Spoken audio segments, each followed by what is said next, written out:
Woo!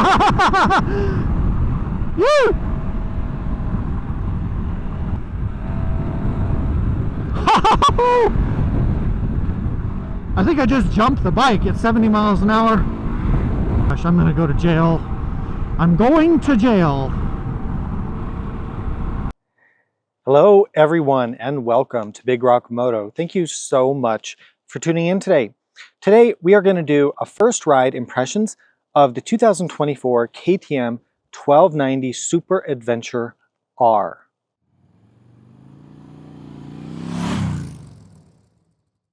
Here princess, come here and review this bike. Stand here, okay? What do you think of the KTM 1290 Super Adventure R? Can you say Super Adventure? Super Adventure. Super Adventure. Can you say KTM? KTM. KTM.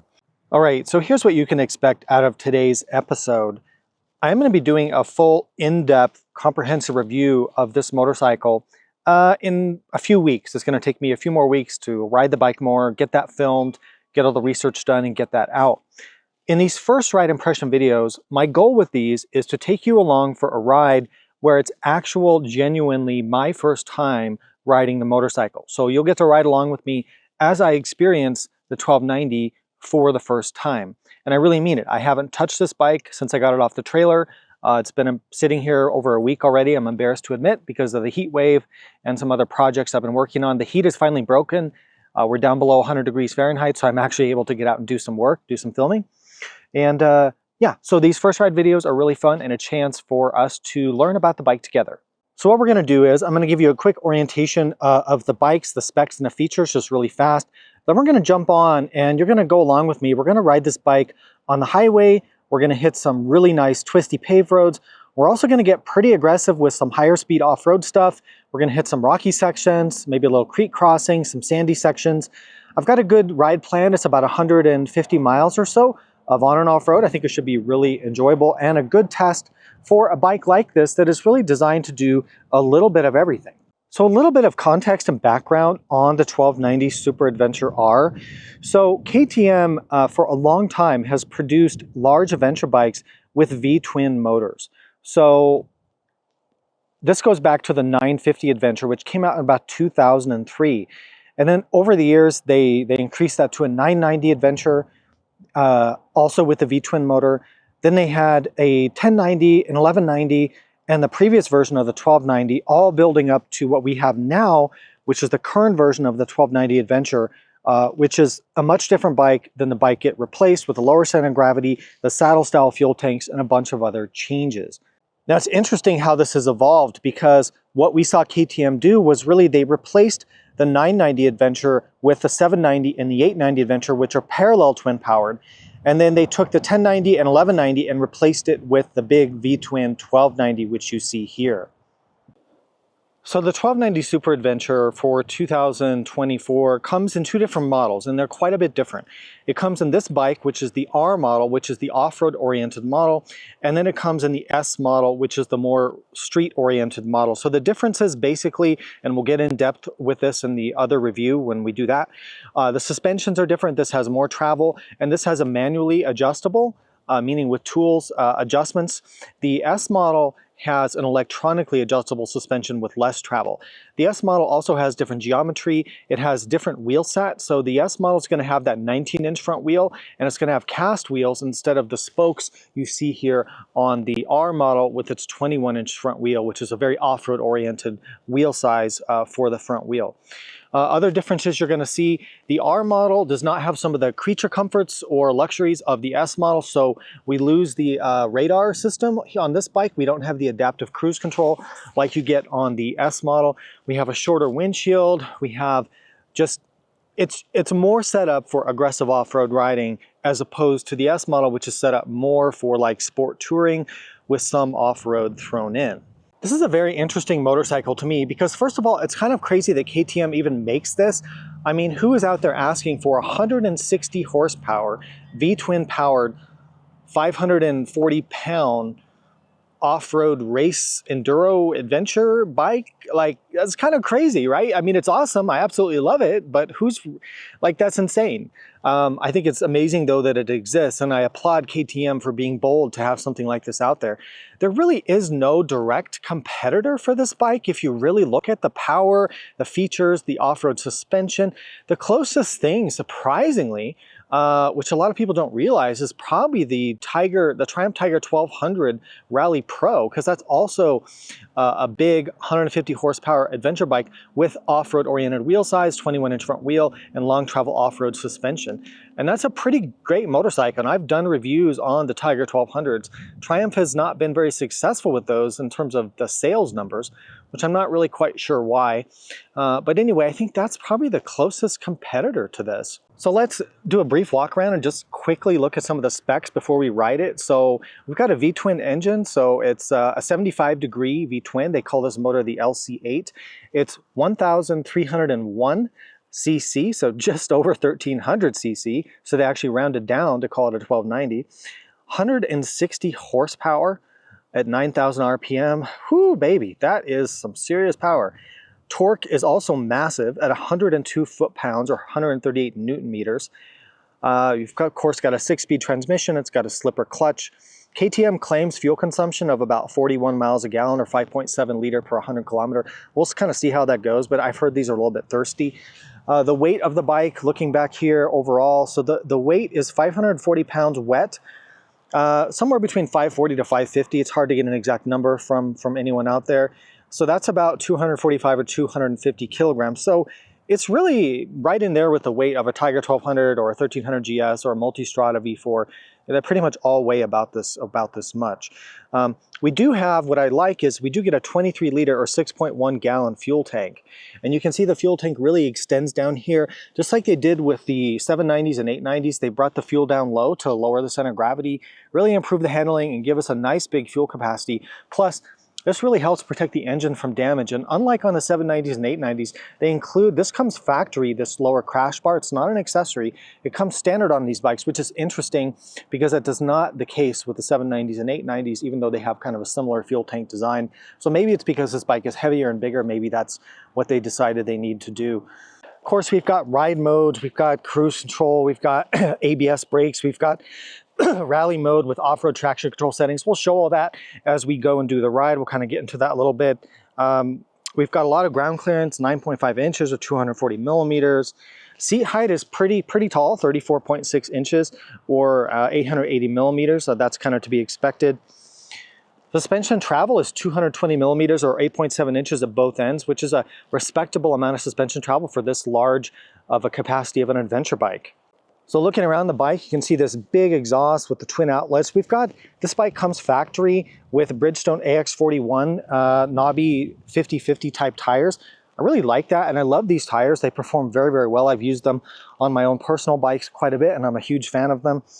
It's got a little cell phone compartment here, which is not going to hold any sort of modern phone, so I'm not really sure why they do that, but it is a good place to keep the key fob. You do have a key fob, keyless ignition, and gas cap on this bike. You don't have a traditional key. Switch gear is all illuminated, and it's actually pretty intuitive to use after about 5 minutes of playing with it. Huge, let me turn this on, huge 7-inch bright, crisp TFT display. I love this display. We'll talk more about that. Adjustable windshield, you can see the adjuster here. The R model does have the shorter windshield versus, the S model. You can see the manually adjustable suspension. You also have preload adjusters, which I love that. That's so great, and KTM's one of the only companies to give you that. Why I like this is, for sand, which I have here in my part of the world, I crank in my preload, bring my front end up a little bit, makes the bike more stable, brings some of that weight off the front end, which is a huge help on these heavy bikes off-road. You can see the kind of contentious front design element with this kind of alien looking headlight thing with this. I don't know, I do agree that that's a bit awkward there from the front. I don't really find that particularly attractive, but I guess you could argue that it is unique. Well, I don't want to go too much more into it. Let's get on and ride this thing. The gear I'm using for today's ride, I've got CD Adventure 2 Gore-Tex boots. I've got my Climb Baja S4 pants. I've got my Moscow Wildcat hydration pack backpack because it's still summer, it's still hot, and I always wear a hydration pack. I've got my Alpenstars Tech Air off-road airbag suit, which I love. When it's below 95 degrees, I'm willing to wear it. I said in a video that I will always wear it, and that was a little bit of a lie, because what I found is that when it's like 100 degrees out, it's just so hot, and this does make your ride hotter, which is kind of unfortunate, but I do love the protection that it offers. I've got a, what I like to do for, it's kind of dirty, when I'm on the street and off-road with the airbag vest, is I like abrasion resistance, so I'm wearing a Climb induction jacket over the top with all the armor pulled out of that, so I get some street abrasion resistance and pockets and stuff like that. I've got my Arai XD5 helmet, which I really do like, my DJI cameras, which I'll link below, some Revit off-track gloves, some sunglasses, and that's about it. And then I'll link all this below. Please use my affiliate links. It helps support the channel when you do that, and I appreciate that. On the bike, I just use this little rig gear tail bag. I think this is called the Hurricane. They're waterproof, easy to get into with the zip. I can keep my camera stuff, some different things I need for today's rides, multi-tool, stuff like that. Just goes on real quick. The bike has a nice rear luggage rack, so super handy to have that. Let's fire up this beast. I'm trying to think of like a good thumbnail or title for this video. It's got to have something to do with beast, right? Or beast mode, or, you know, the most out of control adventure bike, you know, I don't know, something like that, because it is. I mean, look at this thing. 160 horsepower on an off-road bike? I mean, what? But I'll take it, man. I'm here for it. I like it. Huge TFT dash. Yeah, baby. Can't wait to ride this thing. I have been just waiting for the right time to ride this bike. I wanted to do a first ride video and a genuine first ride impression, so that's why I haven't taken it out for a ride without all the camera gear, just because I really wanted to do this way. So I've got the bike in sport. Well, maybe we'll change it to, I already programmed my buttons up here, so maybe we'll change this to no, that's ABS mode. Oops. Ride mode, street. Let's just go with street for now. I think that's probably pretty good. And we'll try sport mode later. The bike's telling me that I have 180 miles to empty. We'll see how the consumption goes. I've changed my favorites here on the dash, so you can customize all this. Really, really nice dashboard setup. Other thing is that the engine sounds pretty smooth and refined for a KTM. I don't mean to be rude to KTM owners, but you know, some of the KTM engines sound kind of rattly, but this one doesn't have that.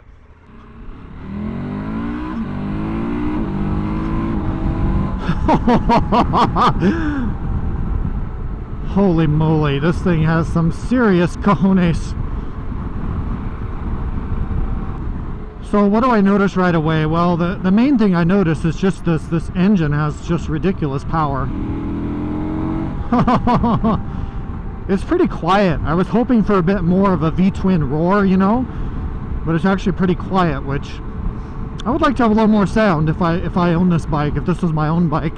I'm getting a lot of wind on the helmet. This windshield is short. I have it put all the way up, but you know, again, this is the off-road model, so you want that shorter windshield so it doesn't get in your way when you're standing up and kind of leaning forward off-road. The quick shifter feels pretty good. The bike does not feel top heavy or like a huge heavy bike, you know, like some of its competitors do. It has a tossable, pretty manageable feeling. I don't know if you can see, the traction control is really kicking in there quite a bit whenever I'm on the gas. So traction control on this kind of a motorcycle with this much power is really your best friend.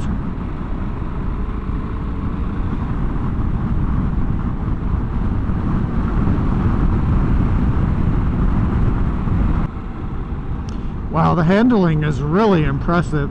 You know, these tires do a very good job for an off-road tire. The bike feels very nice to throw through the corners like this. There's a lot of wind noise. I don't know how that's going to affect my audio in this video, but I apologize for that.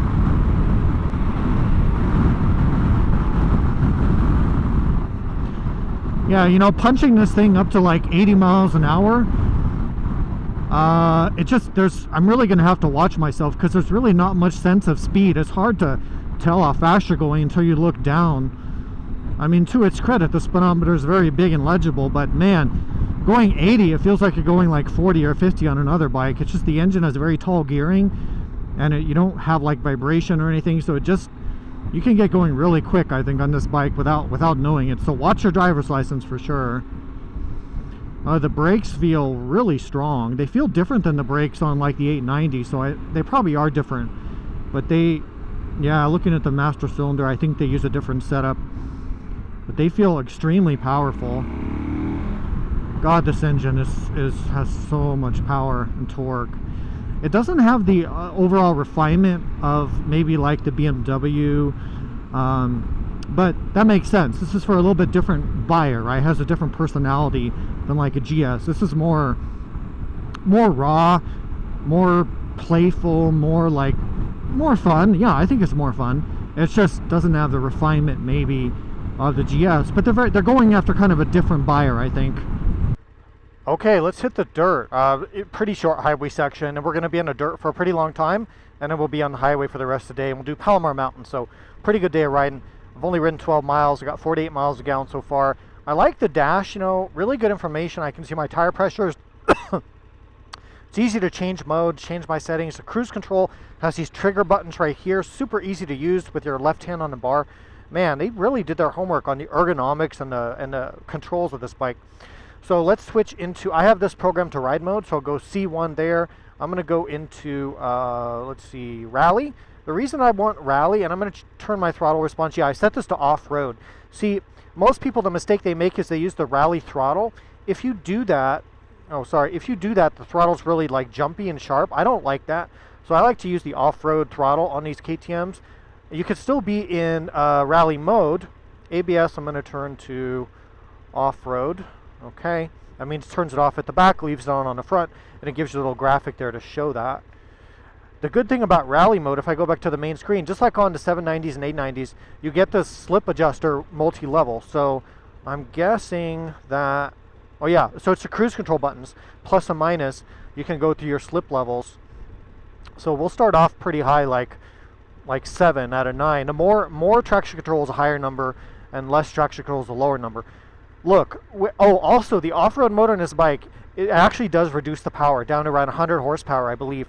So that's probably a good thing, because with the traction off-road, you can't do anything with 160 horsepower. So this is one of the few adventure bikes that actually does reduce your power. The Ducati does it as well, maybe some others, down to a lower level. So that's good. Well, we're in rally mode though, so how does that work? I actually don't know.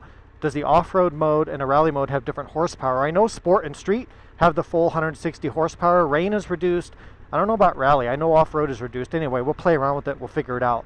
Or I'll put it here in the text. But enough yakking. Let's go ride this bike a little bit.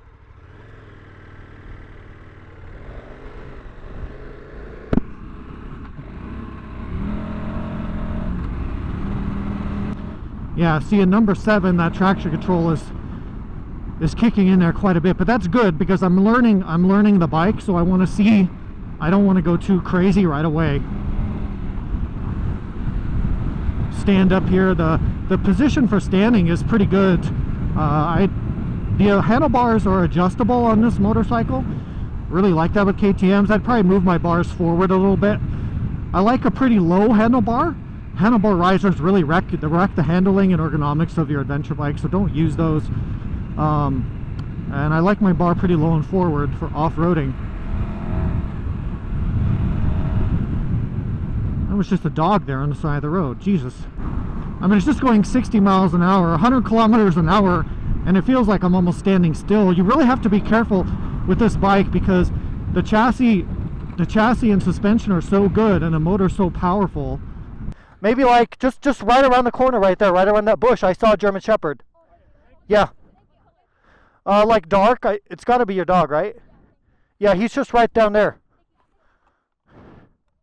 Okay, well, that answers the dog question. Hope they get their dog. It was just right around the corner. So, yeah, this bike feels pretty natural. You know, one thing I looked at. Oh, man, this thing is fun. One thing I looked at in the specs, the rake angle was a little concerning to me at 25.3. I thought it had more of like a 27-degree rake, which is what I like to see on the off-road bikes. You know, the problem with my Tiger 900, and the main reason why I decided to sell it, was because I could never trust the front end. I could never trust the front end of the Tiger. Holy crap! 70 miles an hour just before you even think about it. I can never trust the front end of the Tiger because it's just very unstable off-road with that 24-degree rake. So when I see the 25-degree on this, I was a little concerned. But you know, there's a lot of factors that go into that. Plus we have the adjustable preload, which I did crank in. But so far, going through some of the softer terrain and hitting these ruts and really throwing this bike around.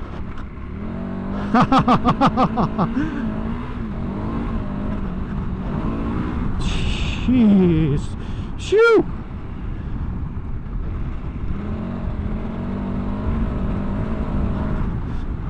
It actually feels pretty stable, so maybe it's not a problem.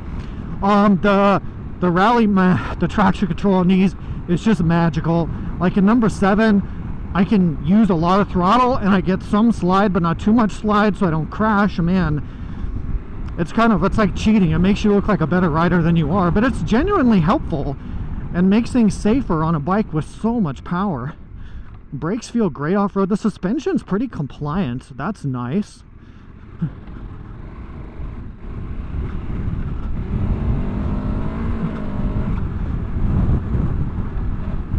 We got to be careful on these roads. God, the suspension is excellent.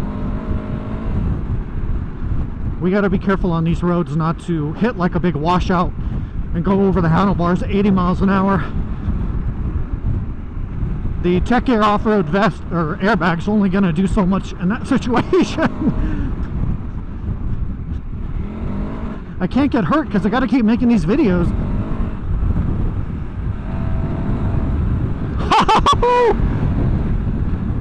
I think I just jumped the bike at 70 miles an hour.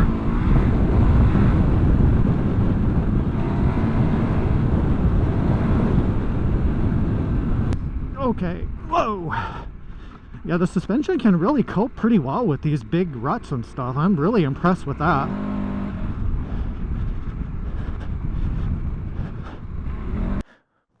So one thing to be mindful of is I kind of stopped on some, like in a rut here off camber. I almost kind of just dropped the bike because, and you see this a lot, right?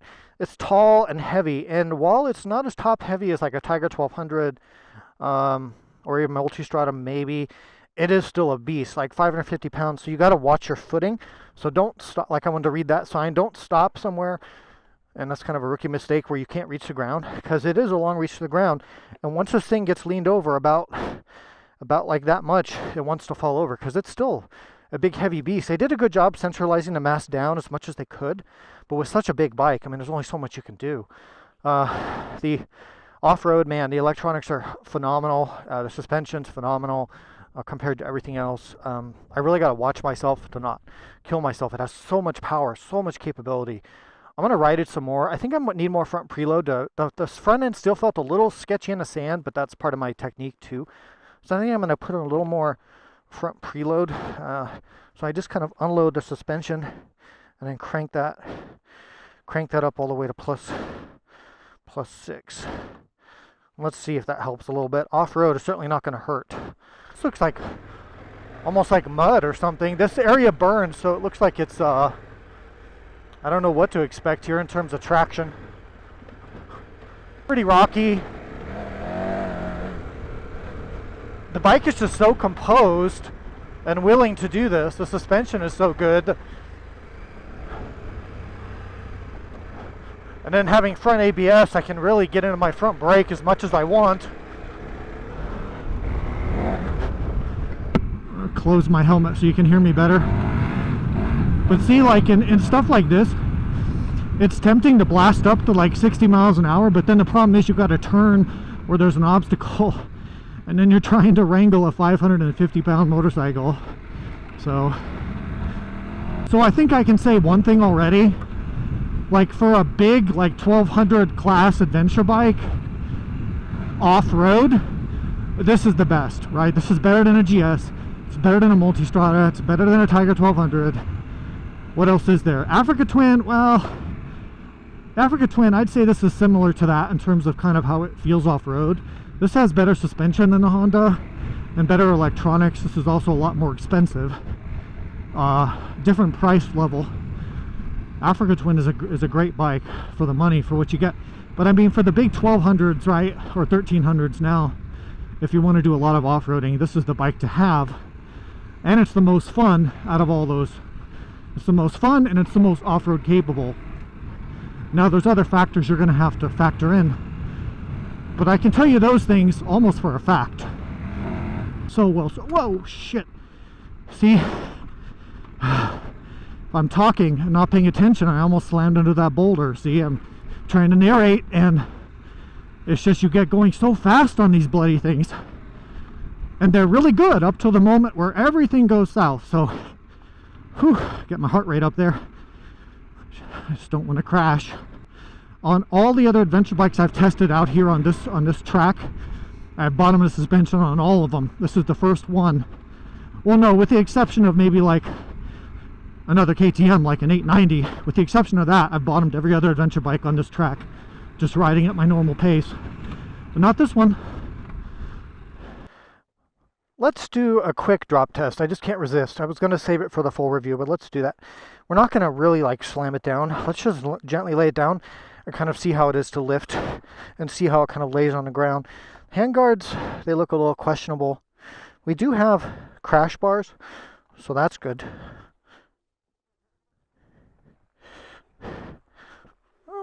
You know, laying it down, it doesn't feel too bad. So it kind of rests on the, well, when you crash in real life, it's going to be worse than this, but it's kind of resting on the crash bar there. It's not totally flat. It's pretty flat. But yeah, the crash bar gives it kind of a good pivot point. Let's see how she is to lift up. Ooh, yeah.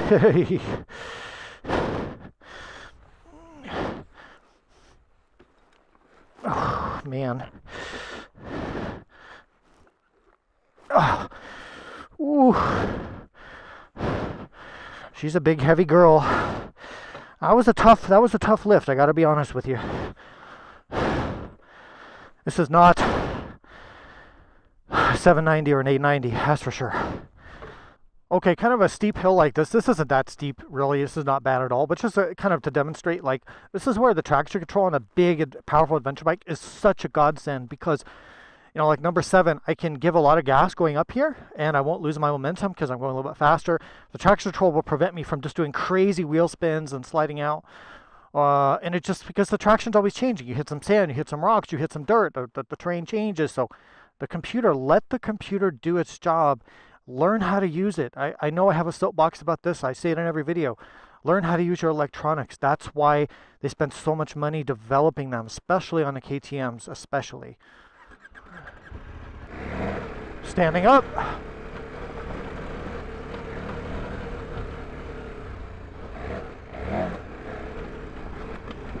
Yeah, the bike just eats up stuff like this for lunch. Oh, speaking of lunch, I'm kind of hungry. Alright, made some pretty good progress on my off-road section. Still quite a ways to go. Really kind of a rutted out section up here, so I want to kind of try to show you the suspension. Man, if you park this thing off center, it's a tall, heavy bike. It leans over really far in the side stand too. I tried to reposition that other camera down by the suspension, so you can kind of see how that works.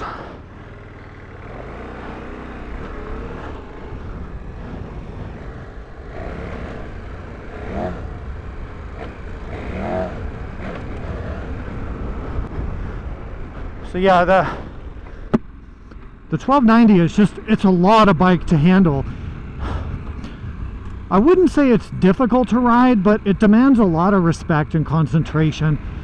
It is harder to ride than like a 890 or something, because you just have more weight, more power, more momentum going into everything. And because it's so fast, it's easier to make mistakes, I think. But once you learn to ride it, this thing is pretty freaking awesome.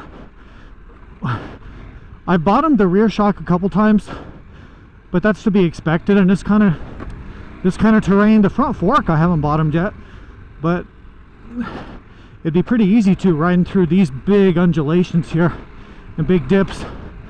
The bike is surprisingly composed on this stuff, but if you stuff the front end, there's a creek here, you could just stuff this thing into a big rut and really regret it.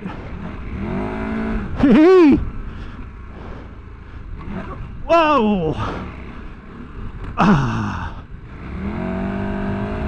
God, this engine is just of the gods. It's so good. Whoa! Whoa! Getting a little bit of air there. Sliding it sideways. God, this thing is so much fun, but it takes all your concentration to really ride it and utilize it. Whew. Wow. You know, the center stand, you know, like all bikes with the center stand, tends to really bang around off-road, but that's not the bike's fault. So yeah, if you tried to ride a 1300GS through there that fast, I mean, you can't. You'd crash, right? You just can't do it. There's a reason why you want a 21-inch front wheel, you know, traditional fork, firm springs. Man, off-road, this thing really is the real deal. But man, you sure got to respect it. So we're going to get back on the pavement. This is like a one-lane kind of road. Really fun, but technical because it's got a lot of loose gravel on it. So you got to really watch yourself. Use your ABS, traction control. Watch the blind corners. A couple things we're going to do. I'm going to take the preload back out of the forks to preserve the road handling, to get that, sharpen up that steering.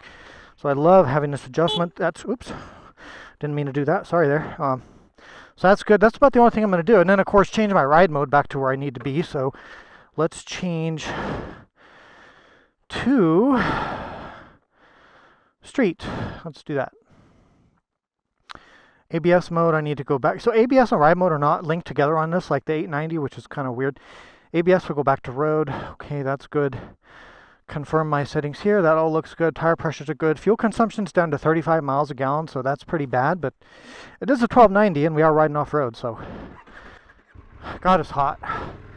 I'm so sick of summer. So tired of summer. It's just been the hottest summer pretty much ever here in my part of California. Really oppressive heat, difficult to get outside and do stuff. The heat wave kind of finally broke today. That's why I'm out filming this. So instead of 105 degrees, it's like 95 degrees. It's still hot, but it's not unbearably hot. But when I'm stopped in the sun, I start to overheat for sure. So I'm always looking for shade when I stop. Oh man, this thing, holy shit. This thing is an absolute rocket.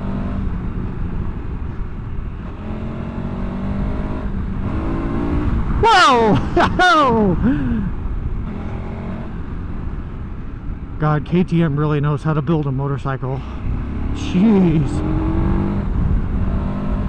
Holy shit.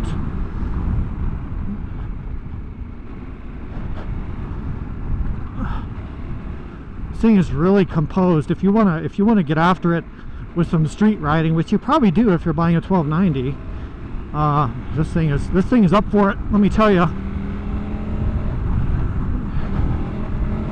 This is so much fun.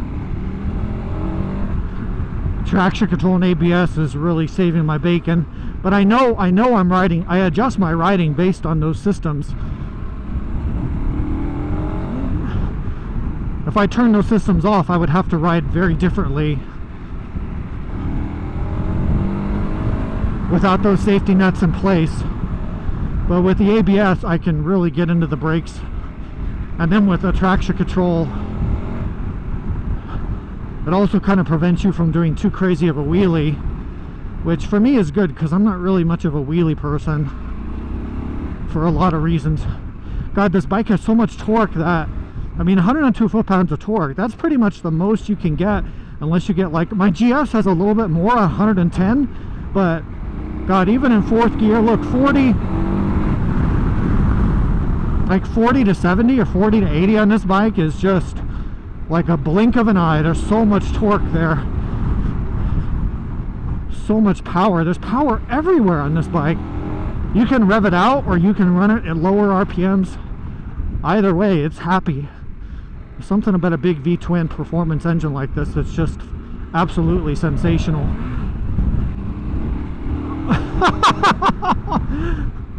I don't think you could have much more fun with your clothes on.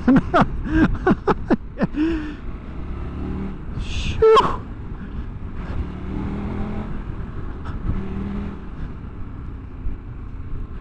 On this surface, it really doesn't behave like a big bike, you know. It really has the handling of more of those mid-sized bikes. In the dirt, you feel that it's, you know, kind of a big bike, but on the pavement, it's pretty phenomenal so far.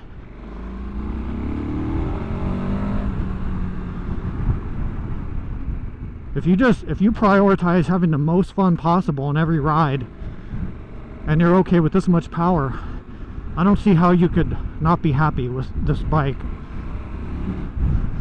This is about the most fun I've ever had on this section of road, riding this bike right now.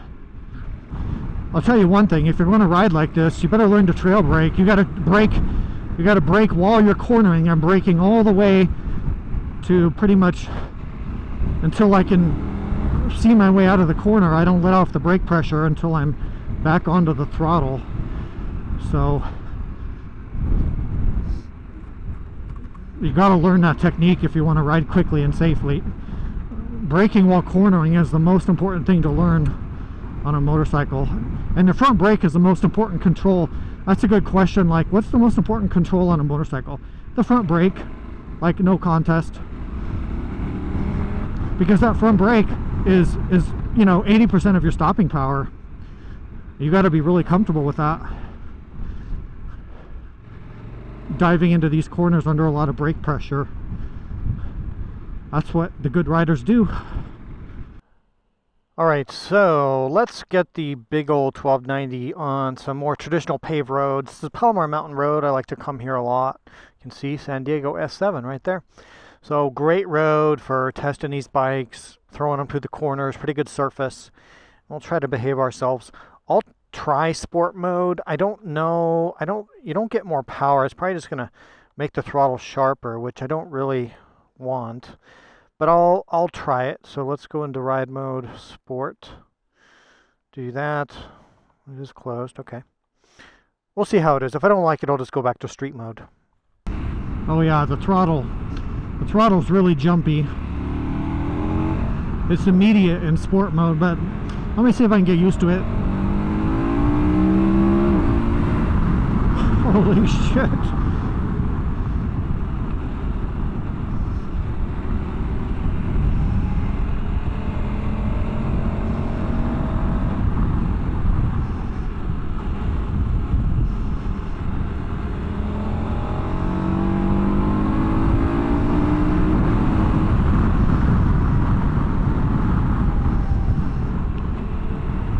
Damn, this thing just wants to go 100 miles an hour everywhere, doesn't it?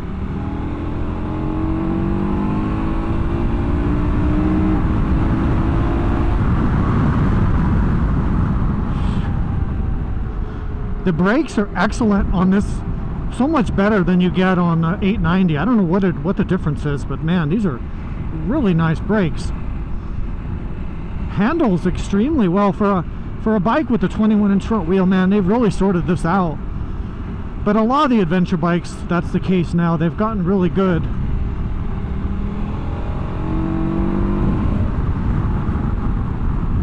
I mean, I can definitely feel my tires squirming around a bit. These are pretty good tires, but still, I got to be mindful of that.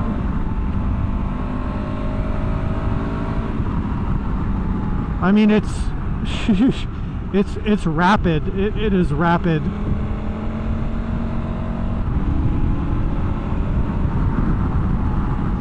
You've got the torque, you've got the horsepower, you've got the chassis. Oh shit!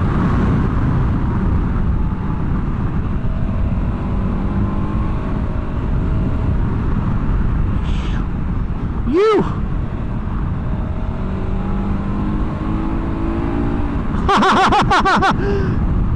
You!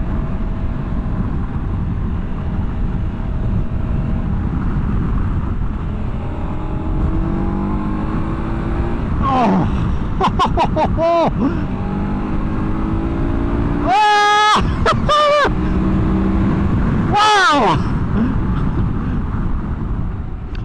I'm gonna get arrested. I'm gonna go to jail, and you're never gonna see another video, and Big Rock Moto will just be out of business.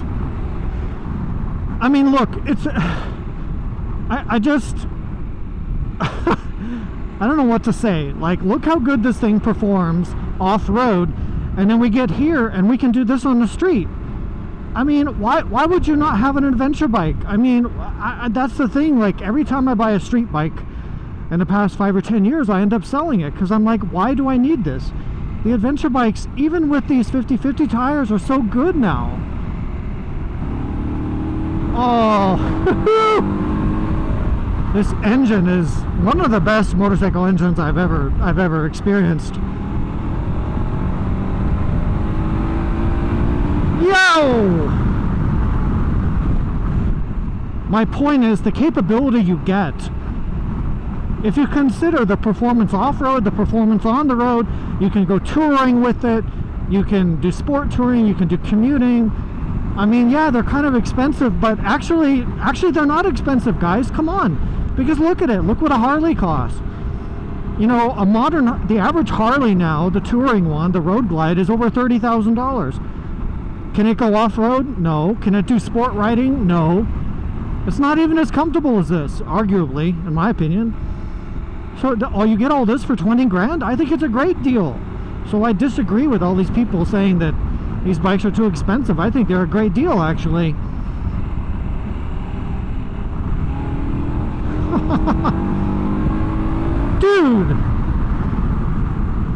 Dude, this engine pulls so good.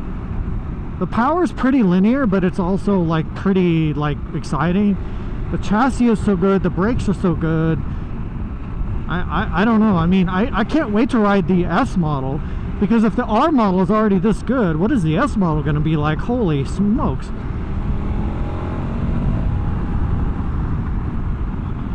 But it's kind of hard to argue against this, because then you get all the off-road ability, but it's still pretty good on the street. I mean, do you really need to go faster than I'm going right now on a public road? Not really. All right, well, I ended up riding for quite a bit after I turned the cameras off and just kind of enjoying the rest of the day.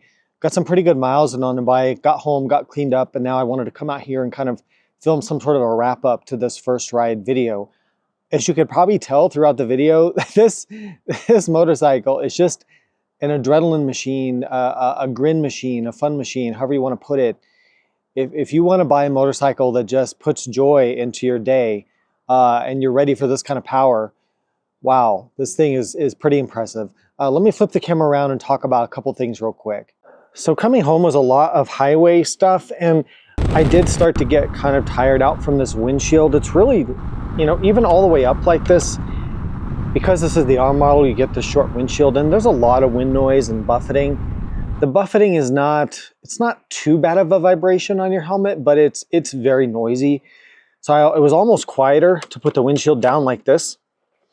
I think if it were my bike, I might experiment with just maybe taking this off entirely and just getting in clean air, or putting on a little bit taller windshield with maybe some sort of a visor. Maybe I'll play around with that. But yeah, the wind noise got a little bit old. And then if I show you here, so 132 miles, and then we got 41 miles a gallon. I'll do the metric conversion here below.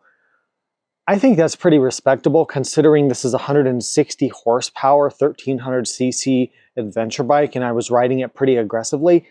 I'm happy with that, and that means that with a 6-gallon tank, you're going to be able to go, that gives me a fuel range of 6 times 4 is 24, so, you know, 240 miles till you were like dead out of gas. So conservative, easy 200-mile range. So I think they really nailed that. Like overall, I feel like KTM really did their homework on this machine in a lot of different ways. Another thing I was kind of looking for as I rode it was, like, I expected the bike to be really hot on my legs and really make me feel hot, but my helper's here, yay! Do you want to help me review the 1290? Why Oh, but that's me and you. Yeah, that's me and you. Yeah, Daddy's working, okay? Daddy's trying to film this. I filmed your motorcycle. Yes. Yeah, that's Daddy's job. Daddy has to review motorcycles. Okay, so like I was trying to say before the 4-year-old came into the picture here, is the engine heat, it does, so they routed the air from the radiators kind of out here and your legs are back here. So that's kind of good how they did that. It doesn't blow like the hot air on your knees like some bikes do, but it does run pretty warm. And the heat from the engine here, you can see this rear cylinder, like you do feel kind of hot. Like my legs were sweaty. It was hot. It wasn't like being in an oven like the V-Strom 800, which is another bike in there I'm testing, or like a Multistrada V4. Ducati is way hotter than this. This doesn't have that bad of an engine heat problem. It's just a minor thing, but it does run a bit warm, and you would expect that. It's interesting, you know, I expected this bike to be a beast and a handful, and the thing is, it's kind of goes both ways. Like it is a lot of bike and it is a lot of power and it is enormously fun. But what surprises me about it is there's actually a little bit of refinement here and a little bit of like fine tuning on how they thought of making things work. The engine is smooth, it doesn't rattle, it doesn't have much vibration. Like the controls work really well. It has a great dashboard. You have an adjustable windshield. The seat's pretty comfortable. Like I can ride this bike all day, no problem. I would change a few things, but it's not uncomfortable. Like you're not paying like much of a price or a compromise to have all this performance as sometimes you do with some of these higher performing KTMs. So I don't know. I'm super impressed by it. I mean, I want to go out and ride it more. It is so much fun. Also, like the thing about the pricing, 20 grand, okay, yes. Is $20,000 a lot of money? Yes, but that's not really the right conversation. The right conversation is compare this to what else you can get for the money. Like if you compare this to other bikes that are similar to this, and you look at the performance per dollar ratio, this is the best. I mean, 20 grand and you get this much performance on road and off road, all the great electronics, the great chassis, great suspension, great motor, features, everything. This thing is super high in that term, in a ratio like that. If you compare it to a GS, a Multistrada, even a Tiger, or whatever it is, it's really, really good value for money. We'll talk more about all that and comparisons when I do the in-depth review. I hope this was like informative and fun to watch, and I hope you guys liked it. Let me know if you have feedback or comments below. Stay tuned because I'll be doing an in-depth review on this bike. I'm also doing a review on the S model, the more road-oriented model here in the next couple months, so stay tuned for that. This is just the bike I was able to get first. Thank you so much for watching. Ride safe, and I'll see you out there. Can you say super adventure? Super adventure. Super adventure. Can you say KTM? KTM. KTM. Can you say thank you for watching? Thank you for watching. Oh, wow. Can you say ride safe and we'll see you out there? Ride safe and then we'll see you out there.